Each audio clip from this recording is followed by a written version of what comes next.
रामनवमी के उपलक्ष्य में मितनावार के श्री राम मंदिर में शौकत मिठानी की रही मौजूदगी। मंदिर शिखर पर शौकत मिठानी के हाथों ध्वज फरकाया गया, जिसके बाद प्रभु श्री राम की पालकी यात्रा निकाली गई, जो मितनावार क्षेत्र में घूमकर भगवान को नगर दर्शन कराया गया। इस अवसर पर शौकत मिठानी के साथ दमनदीव सांसद लालूभाई पटेल की भी उपस्थिति रही। पालकी यात्रा की समाप्ति के बाद भगवान श्री राम परिवार की आरती कर लोगों ने महाप्रसाद का लाभ लिया।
पूरा देश में पूरा वर्ल्ड में आज रामनवमी भव्य उजवणी थी रही है।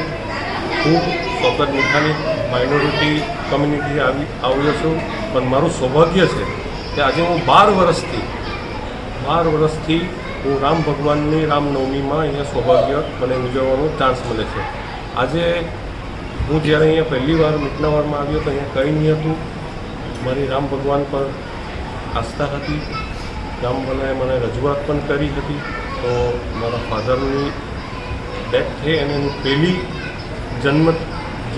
બર્થડે હતી, જન્મજયંતિ હતી, ત્યારે હું આ ગામવાલાને મારા ફાધરના યાદમાં બનાવવા માટે મેં એમને મારું યોગદાન આપ્યું। તે પછી 2012માં પહેલી વાર રામ ભગવાનની સ્થાપના થઈ અને ત્યારથી આ 10મો પ્રાણ પ્રતિષ્ઠા છે। 10 વર્ષથી લગાતાર અમે આ રામ ભગવાનની રામનવમી ભવ્ય રીતે ઉજવી રહ્યા છે। મારું એક સૌભાગ્ય છે કે હું એક માઇનોરિટી કોમમાંથી આવ્યો છતાં પણ આ ગામવાલાએ એવું મારા માટે નક્કી કર્યું કે જ્યાં લગીન હું જીવતો રહીશ ત્યાં લગીન હું રામ ભગવાનનું જ્યારે રામનવમી હોય તે ધ્વજા મારા હાથથી કરવા માટે ગામવાલાએ પોતે નક્કી કર્યું। આવું નસીબ બીજા કોઈને ના મળે, તો એ મારા માટે બહુ મોટું સૌભાગ્ય છે।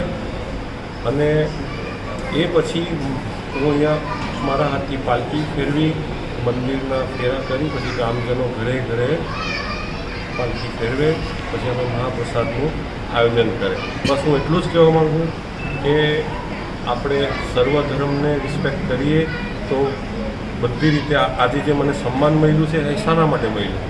આજે હું માઇનોરિટી હોવા છતાં પણ આજે આ મિતના સમાજ મારા હાથથી ધ્વજા ચડાવે, રામ ભગવાનની પાલકીનો પહેલો શ્રેય મારા કાંધા પર આપે, મને સાચે દિલથી શ્રદ્ધા છે। અને આ મારફતે હું પૂરા દમણ અને પૂરા દેશને કહેવા માગું કે આપણે હર ધર્મને રિસ્પેક્ટ આપવું એ આપણા માટે બહુ જરૂરી છે। રામનવમી ઉજવણી તો એકદમ સારી ને અતિ ઉત્તમ થઈ રહી છે દેશ અને વિદેશની અંદર, ગામે ગામ। આજે અત્યારે હું લગભગ 7 કે 8મી જગ્યા 10મી જગ્યા છું। બધા આમંત્રણો છે, માતાજીના ભગવત ચીરો માતા, ગુજરાતમાં બધે જ જવાનું એક માહોલ અલગ છે, ખુશી છે। ને જ્યાંથી રામ મંદિર બન્યું ત્યાંથી વધારે ખુશી થઈ આપણને।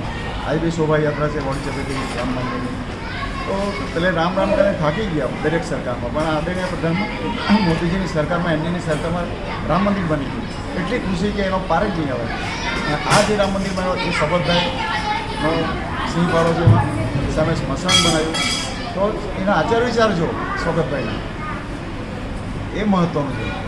એને જો એટલી લાગણી હોય ને આજે બધાને લઈને ચાલ્યા આ મિતના સમાજ કે એની પોતાની સમાજ બીજી સમાજ સર્વગ્રામ નામ ચાલે છે.